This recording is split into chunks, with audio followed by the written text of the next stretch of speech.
Il-kumpanija GoZo Channel ħabret li se tkun qed tintroduċi sistema fejn ħaddiema li jaqsmu ta' kuljum bejn iż-żewġ gżejjer se jkollhom il-faċilità li jużaw biljett ta' 5 ijiem minflok jixtruh kuljum.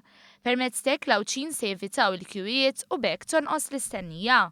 One News tkellem ma' Joe Cordina, chairman tal-GoZo Channel, li fisser il-benefiċċji ta' din is-sistema ġdida. Wara li kellna diversi talbiet minn numru ta' klijenti tal-GoZo Channel li jużaw is-servizz ta' kuljum b'hemm Malta, speċjalment ħaddiema li jaħdmu Malta.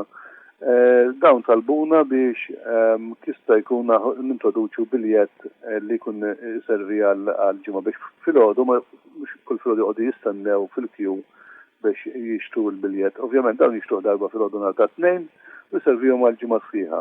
Bekk huma jkunu qegħdin jiffrankaw ħafna ħin matul il-ġimgħa jiġifieri mingħajr ma jqogħdu jistennew fil-kju jaqbdu jibqgħu tirgħin fuq il-vapur mill-ewwel. Dan il-biljett ser ikun disponibbli biss bil-preżentazzjoni ta' karta tal-identità valida li turi fiċ-ċar li l-benefiċjarju huwa residenti f'Għawdex. Il-biljett ser jinbieħ għal prezz ta' €5.75 u ser jinbieħ biss nhar ta' tnejn mit-3:09 sa 8:15 filgħodu. Il-biljett jista' jintuża biss f'dawk il-ħinijiet u ma jistax jerġa' jintuża għal iktar minn darba f'siegħa waħda.